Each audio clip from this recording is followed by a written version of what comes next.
this has been bothering me, right? So I have questions. That's in the title. Questions, questions, questions, and more questions. The questions that will continue to remain. So some of you said, why was your voice so low? Well, nobody's trying to talk a lot and very loud at 3 o'clock in the morning. That's just not what we do. So hopefully I'm loud enough for those of you that say, you're so loud now, but you were so quiet then. I need some of you to understand that when I record, if you know the time and I'm giving you the time, then my voice is very low for a reason. That I cannot be up at that time being so loud and very boisterous with my voice. So I apologize if it's low, but at that time I just couldn't hold my peace. I couldn't even get any good sleep because what I was thinking about was just reeling in my mind. It was reeling in my mind so much so that I had to shed tears over something that I thought that I would be good. When I found the information, I would just get it, do what I have to do, and move on. But it's not like that because the information that I received is hurtful. It's hurtful information. And this is concerning me and finding and locating my father. For those of you that don't know, okay, I have a biological father that I've been searching for a long time, and it's been ongoing, and it's been very hard to get some of this information that has been coming up to me now. And I don't like it. I don't like what I've been getting, and not that it's bad because I need that information, right? I need that information. Sorry, you guys, I have to do this real quick. I need that information so I can know where I come from.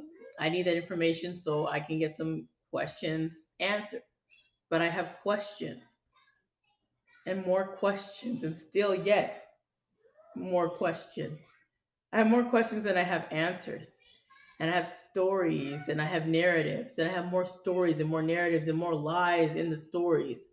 It's like I'm unraveling a web of deceit. Oh, what a tangled web we weave when at first we practice to deceive. Why in the world do you not answer just a simple question? If my daughter came to me and said, Mother, can you tell me about my sisters? Yeah, this is what I know, and that's about it. Well, sometimes people give you just enough to wet your whistle. That's one of my little things I like to say.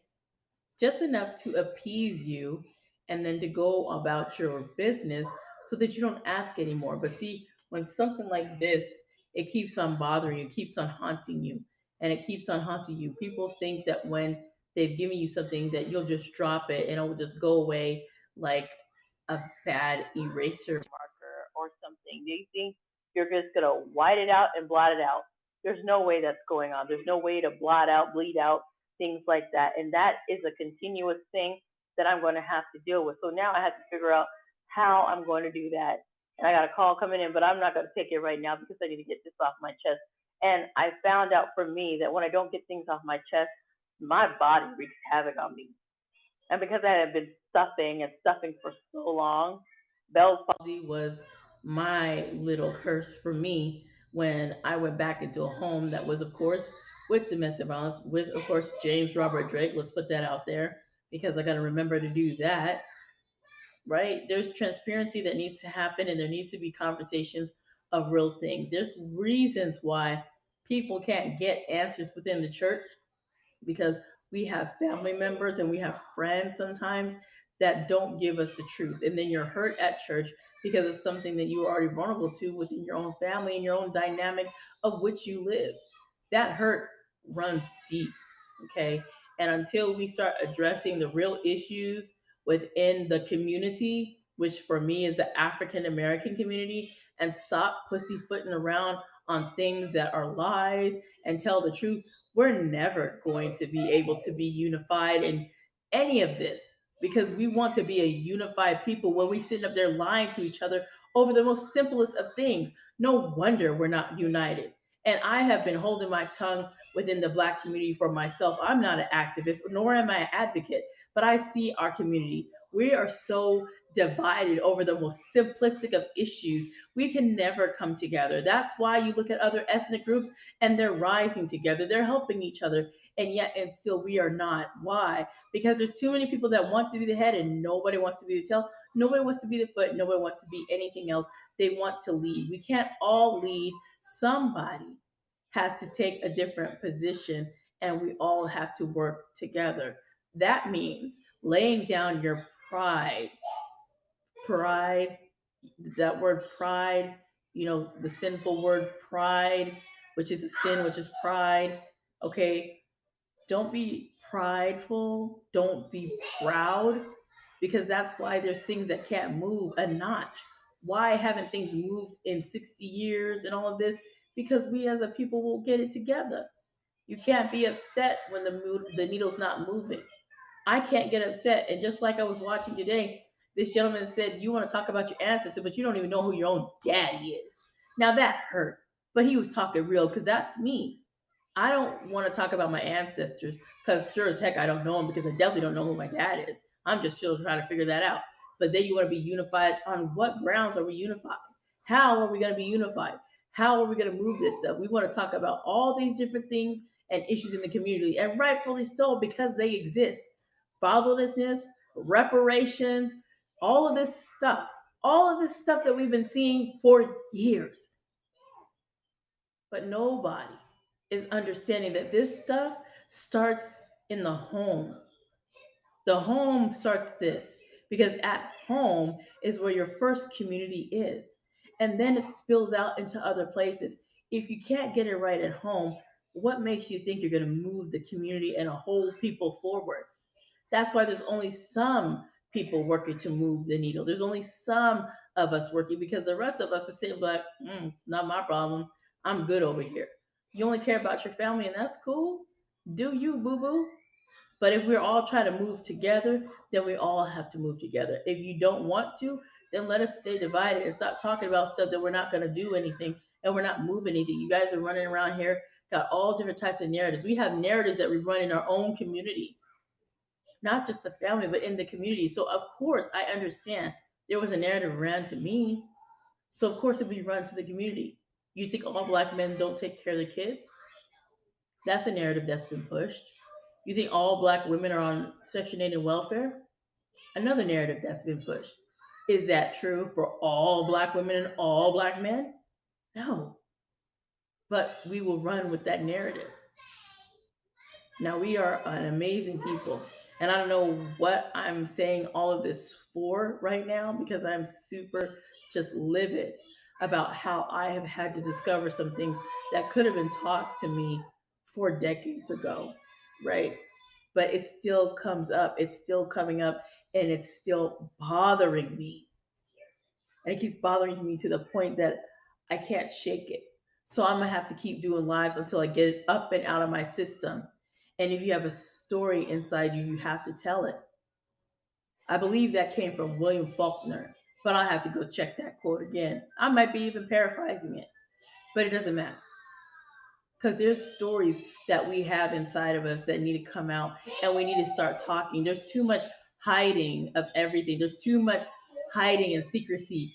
You don't close the door on certain things and hide that. That's not going to help. That doesn't help. That's why domestic violence continues to be a problem. Why? Because we hide what's happening to us.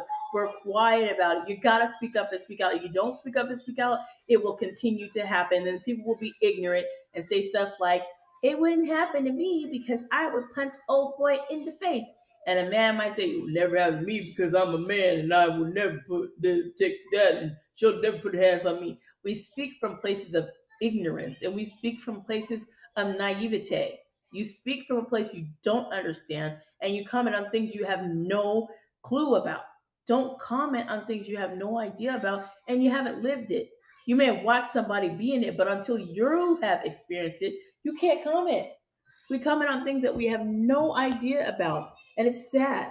And I didn't bring my tripod, so I'm moving all over the place. So you got to forgive me about that. We have things that we need to talk about, and we don't. The body of Christ is suffering in different parts, right? But we still have to do our part. And I'm not saying that the church is worthless. I'm not saying that. So don't twist my words. If you're hearing what I'm saying there's things we have to deal with in our community, right? There's things we have to deal with in our community, and we need to deal with them. and stop hiding the fact of whatever's going on. The way that you deal with the problem is deal with it directly. You don't hide from it. You don't run from it. And you sure as heck don't cover it up and think your skeletons ain't gonna come out of the closet and put themselves together and start dancing. Because eventually, what is it?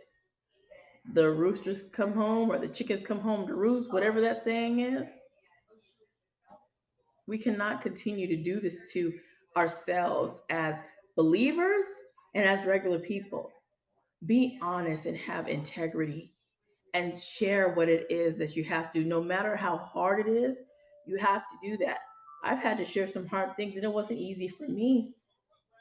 But when you share it, it's better to get it up and out and have the truth come out than have a whole cover up of a lie to have to go dig through and go ask somebody else what the story is when you could go ahead and just take care of that. It's sad. So I know this may not be a very likable video, and that's okay. That's all good. I'm not trying to have a likable video right now. What I'm trying to say is something that's real. The community of the body of believers, we have to do better being honest and telling each other real, not just saying something to make someone feel nice and you really don't mean anything you're saying. Then we got people being church hurt all over the place because of the lies being told and because people are doing people dirty. We have to be honest. And if you're not going to be honest, what else is there? We need to stop running these narratives and making up these stories. They're not good for anybody and they hurt our community. So I'm going to get out of here. You guys will see me again tonight. Remember, we're talking about Kundalini, which is still part of the series of witchcraft in the church. Okay. So I hope you guys will tune in 10 o'clock PST, midnight, of course, CST, and of course, 1 a.m. if you'll be up at that time, EST. So I'm going to get out of here, but I hope that you guys will just take that as just a snippet for you. If there's something you need to share with someone, go on ahead and share it. Be honest to them and let them know where you stand. And let's stop running narratives and fake stories that don't help anybody. They just cause more problems, more hurt, more drama, and more trauma. And we have enough of that already as it is. So I'm gonna get out of here. Remember, I'm T Drake. You're a podcasting godmother of connection. I'm getting out of here, and you guys have a blessed and motivated day. Don't forget to do whatever the Lord has inspired you to do on your heart. Take care, and I will see you guys again later on tonight. Bye.